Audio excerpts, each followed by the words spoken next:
Hi all, I have a very dramatic game to show you today. Houdini 6.03. I mentioned the version, it hasn't been updated for over a year. A very, very good engine. I've actually bought it myself, version 4 and 6. It's a commercial chess engine. It's playing with the white pieces here in the TCEC Cup 2nd edition, round 4. So there's a semi-final match to decide who goes to the final. So let's see what happened in this game. D4 from Houdini. Stockfish plays knight f6. The opening book given goes into the Catalan territory. I believe this was a favourite of the past correspondence world champion Mikhail Umansky. I seem to remember him playing very, very dynamic Catalan games. And in fact, the Catalan has been gaining in popularity at the top levels of over-the-board chess in recent years, especially because of the Berlin defence with e4. People can play the Berlin in the royal pairs. So the Catalan is kind of an unexplored, relatively unexplored territory, rich territory, which sometimes can give white a nagging edge. Now here, d takes c4. This is the end of the book given. Queen c2. In a normal opening book theory, it seems a6 is the preferred move. For example, a4 to stop b5, bishop d7, white takes here, and it's thought to be about even. Stockfish plays a move which is perhaps a little bit loosening on light squares. You can see that this bishop could be really dangerous on this diagonal. So at the moment, there are ways of shielding a8, for example, with knight d5 if knight e5. Let's just put that on the board. So for example here, knight d5, and if e4 then that shuts the bishop down, and the knight can even maybe play knight b4 or other things. So there is a way of defending the diagonal here. b5 is technically okay, but is it okay in a longer term sense? We have a4 and now b4 giving up the c4 pawn. Now this is not taken by the queen. If the queen did take, then maybe there's some pressure with bishop a6 and black's getting a very active game, for example. We have actually a very, very dynamic move indeed. Before we get into it, if c6, then a takes here. Knight g5 is strong. It stops knight d5, because if knight d5, there's queen takes h7 mate. So there's no shield here on a8. This is very bad for black. For example, if black's best move is that losing the exchange, it's not very good. And if a6, clearly a takes, the pawn's pins, so we just take the rook over there. So the idea, it seems b4, but the surprising move perhaps, knight fd2. And this does strike me as Umansky style when he won some major correspondence games, making it a kind of positional gambit here. Potentially, because d4 is now loosened. At the moment, the rook's under fire, and that's shielded. So, yeah, queen takes, we just take the rook. So that's shielded. Knight takes c4, though, offering d4. So a centre pawn, and there are some schools of thought, commentators have said, centre pawns are the most important not to lose. But in this particular Catalan style position, there is a wonderful dynamic which has been illustrated in high-level correspondence games, for example, of Umansky. There's something very good in terms of nagging pressure here with this Catalan bishop striking across that diagonal. Black's lack of development, most of the pieces still on the back row. So this is now a positional gambit. And it's very interesting how Stockfish, for a moment here, it might be, technically fine in one sense. Nothing's dropping off in the immediate short-term horizon. But can white's pressure here lead to something? Let's see. If, by the way, the queen had gone to g4, it seems bishop f4 is quite nice. If you look at the bishops here, well, it's also got the idea of knight e5. So sometimes after bishop a6, let's support that knight first, because if knight e5, then the e2 pawn drops, and that would be fine for black. But let's go with this for a moment. With knight bd2, this position, as an example, is actually quite nice for white. If knight d5, knight e5, and it gets to be quite nice, as this is illustrating, this variation. Yeah, for example, one can end up winning material like that. So the queen's actually quite sensitive in this position where it goes. It's quite dangerous in a way to go to g4, it seems. So we have, queen c5. The queen is kicked, and it goes to h5, and it looks rather crude in one sense. Knight g4 to hit h2. Now, Houdini's response is very casual, knight bd2. But if white had played, say, h3, it seems knight d5 is very nice for black all of a sudden. For example, bishop d4, there's c5, and here there's knight c6. That bishop's in trouble. That pawn on b4 limits the scope of white's dark square bishop. So that's very interesting. And if we look at this variation, if bishop d2, then e2 drops. It's pretty an awkward position, really. Bishop doesn't really want to go back there to c1. It's looking a bit awkward. So we have knight bd2.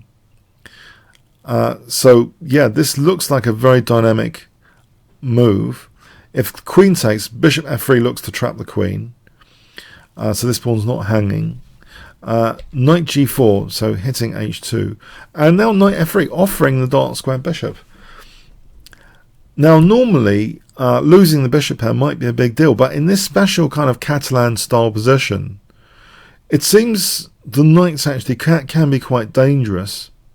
Black did take on e3, knight takes e3, so how do we actually assess this?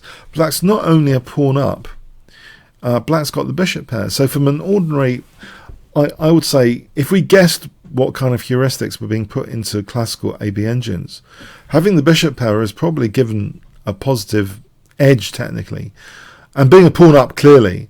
But we've got both those here, but the thing is, a lot of the black pieces are quite passive. We have the move a6. This doesn't bode well, does it? a6, visually. If we look at bishop f6 here, knight d4 shows that power of the Catalan bishop now, lurking, and white can actually use the d file here to intensify the d file control. And white, you could argue that white, because of that pinned pawn, white's got a small edge. Well, I know my own Stockfish 10 thinks white's slightly better here, even though a pawn down. Look at the positional pressure. This is the kind of thing Umansky had in mind, that sometimes you sack a centre pawn, and actually because it's a centre pawn, you've got central power on that file sometimes, like this shows. So, okay, we have a6, rook ac1, rook a7. Awkward. If rook d8 as an example to illustrate what's going on here a bit, knight d4, this is high pressure. White can even take here. Doesn't matter about the self-pin. There's back row tactics after queen d1. So, for example, bishop takes, rook takes. The rook can't take to the mate. If here, then, in fact, the rook can get in big trouble like this, for example. Massive advantage to white. So yeah, it is a difficult position. So rook a7, it starts to look like awkward, like in the scene of like the Terminators trying to, it's starting to look awkward. They're melting each other down. It looks as though this is like contortions basically done by the black, pieces, the Terminator of the black pieces. So anyway, rook e8 doesn't seem adequate. So rook a7 looks like a contortion basically. Knight c4, we have queen f5, queen b3. Now we have queen c5. So sometimes there's an idea, maybe knight d6 to put pressure on that pawn. So queen c5 covers d6 at least for the moment. Knight fe5, and look at the pressure that black is under here. We have rook c7, holding c6 firmly. Queen f3, putting more pressure on c6, tying down the f8 rook, looking at f7 as well. So the rook can't move without f7 dropping. Bishop d7, b3, queen a7. So has white really got enough compensation here? This is a very good positional gambit test of our own evaluations of positions. You can see that although it is technically the bishop pair, this looks like a very miserable, squished bishop pair, if we were to qualify that a bit more with some adjectives. So h4, c5, as though bishop c6 in the future, but at the moment the knight controls c6. Knight a5, the other knight also now controls c6. h6, rook d2, bishop f6, queen f4 holding the knight on e5, bishop e8. Again, these look like squished bishop pair scenario. If bishop takes e5 here as an example, this light square bishop is just being tortured there. White's got a small edge there. So bishop e8, it goes on the back row kind of defensively. So e3, we have bishop takes now, queen takes, queen b6, knight comes back, queen a7, knight d6. This looks like an octopus style knight. So that knight's hitting in all directions here, a nice central square. Knight d7, hitting the queen drops back, knight b8, queen c4. Look at the pressure on the black position here.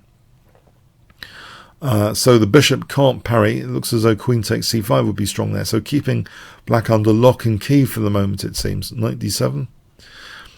Now we have a5. Knight e5. The queen goes to e4. f6. Now white gives up that beautiful knight. So white must feel that the light squares are quite good here. So the bishop without the counterpart, the control of the d file in particular, and some light square targets here at the moment.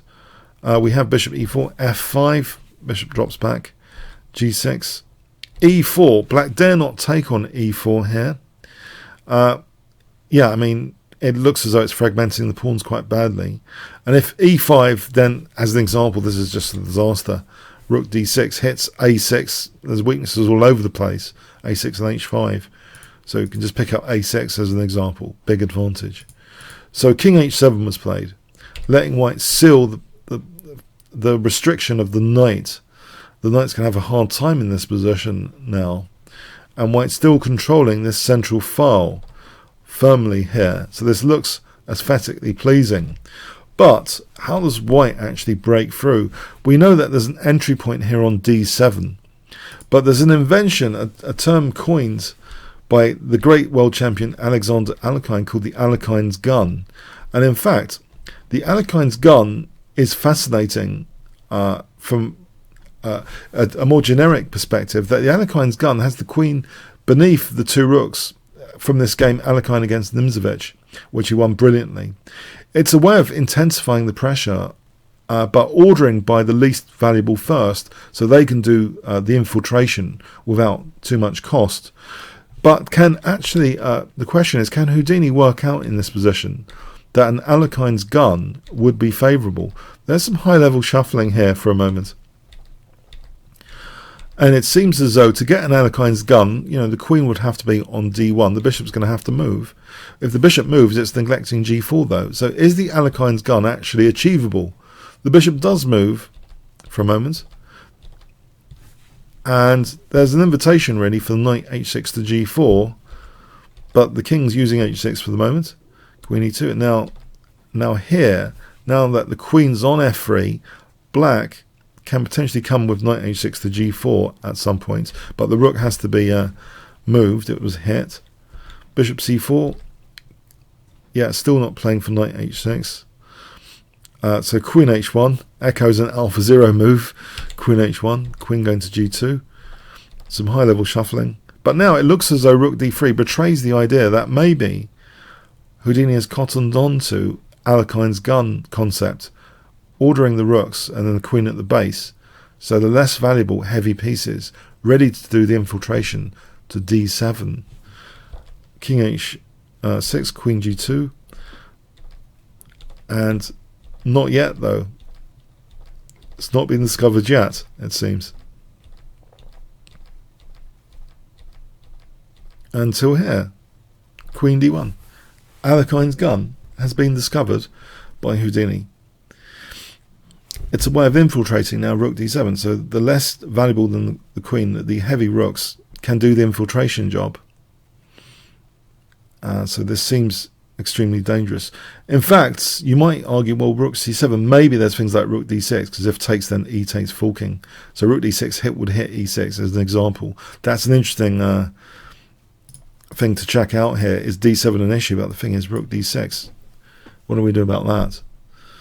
As an example, yeah, where e6 is vulnerable. So Stockfish has to allow it, this seemingly painful infiltration, rook d7. And as Nimzovich writes, you know, the power of rooks is the lateral pressure they exert when you infiltrate. That's the value. It's the lateral pressure now, and there are things on that 7th rank rook b7, and we have now rook takes, and there's valuables on the 7th rank. So guess what white plays here? A very strong tactical shot. If I give you 5 seconds to pause the video. Okay. Tactics flow from superior positions, as Fisher said. This is a superior position. White has been a pawn down for a long time, but now is no longer a pawn down after bishop takes. Black dare not take this. Played c4 instead. If rook takes, then rook d7, and this is nice, very nice. Now the threat rook d8. So here, this infiltration is very painful for black. For example, like this is an example, illustrative variation, where it's just a disaster. White ends up totally winning. So it's not possible to do rook takes. And on king g7, this is not just retracting the bishop. White's got a big advantage there, sealing down black's any counterplay. Got a big pass pawn in the center. This bishop's fantastic. On knight h6, as an example, then white can evict the queen basically quite safely and get an advantage once that queen eviction happens. I think white would want to take with the bishop actually to control the d file, and then something like rook d6 targeting a6 would be great there. So this is unpleasant. Black actually tries to liberate things with c4, opening up that diagonal, which means a knight h6 to g4 is more supported by the queen at least. We have bishop takes, knight h6, so coming into g4. How scary is this? King g2, knight g4. Queen g1 parrying, defending the dark squares. It'll be a disaster, for example, e6, knight e3 check, forking queen and king. So queen g1, check, bishop d5, queen c8, bishop f3, queen c7. Queen b6, queen c3. Has black got enough counterplay? For a moment here, it looks as though black might have some play here now with the knight and queen. If the queen had taken on b6, a takes is a very strong pass pawn. White can arrange rook c8 basically with winning. So we have queen c3, rook e2, offering b3. So another nifty pawn sack here, more technical than the first mage one in the opening. No, queen d6, and because the king position's kind of exposed, the king is in trouble here. If, for example, black had to give up b4. If the rook goes back, then check picks up the rook. And if the rook goes to e6, then actually check. It's still strong as a bishop d5. So massive advantage. So queen dropped back, giving up b4. So white's still in the driving seat. Now a pawn up after black's liberating c4 move. So it's been a pawn up for a while. And so black's on a torture rack here. Bishop d5 is threatened if, for example, king h6, bishop d5. So we have queen d7, rook b2, queen d8, check, queen c3. And now this passed pawn is pushed, revealing queen g7 as the big threat. So if rook takes queen g7, just put it on the board as checkmate. So we have knight knight f6, queen e5, rook g8, e7. This is winning material now. After queen d2 check, queen e2. Well, it's going to be winning material because this pawn's just very dangerous. That's taken. Bishop takes, hitting a6. That's protected for the moment. So for the moment, it seems as though black's clinging on. But black is overloaded here. The threat now is rook d8. That's winning material. Here we have rook d8 picking up the knight now. The rook has to take on e7. In this position, if knight f6 had been played, rook d8 here. For example, it's just queening. So same kind of thing. The knight's dropping off. So it's absolutely winning for white now. White picks up everything this pawn soon. After the check, it was adjudicated as a win for white. So a shocking result. The previous games prior to this were drawn, so there's no next game. So in fact, Stockfish has been knocked out of the second edition of the TCEC Cup.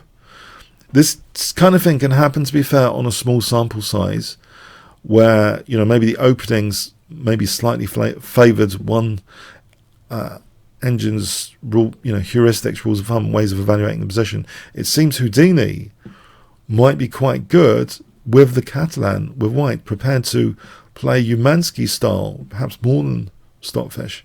Stockfish, I assume, drew the reverse because they played in reverse as well. So yeah, it's interesting little differences on a small sample size. I think the larger sample size, as demonstrated time and time again, Stockfish is the king. But it means Leela won't. If Leela does qualify for final, that's a big if. Leela's playing against Mighty Komodo, not the Monte Carlo one, the very, very strong one. So that's a very, very big if Leela can qualify for the final. But yeah, we would be seeing an interesting final nevertheless. Houdini against Leela. But yeah, Houdini hasn't been updated for over a year. Incredible achievement by the programmer. Check out the official website. You might want to get a copy of Houdini. It does seem in certain rich positions like the Catalan, Houdini plays remarkably well with great piece coordination and pressure, positional sacrificing. And check out also the Houdini playlist on this channel. We were covering Houdini many, many years back, 2011. TCEC games of Houdini 2011 covered on this channel. So you might want to check out those and some cartoons there in that playlist. Okay, I hope you enjoyed this game video. If you did, please click on the top left box, which should appear shortly. Become a member at chessbold.net, play against other YouTubers. You can also check out the amazing puzzle book I'm going to create for this game. Within 2 or 3 hours of this video, it should be there. That will be on the improved menu. There's some new puzzle books. Also on the improved menu you can get the Learn from the Masters YouTube order button. You can get the annotations and variations of this game. Okay, comments, questions, donations, see the description. Like, share, subscribe with that notification bell, really appreciated. Thanks very much.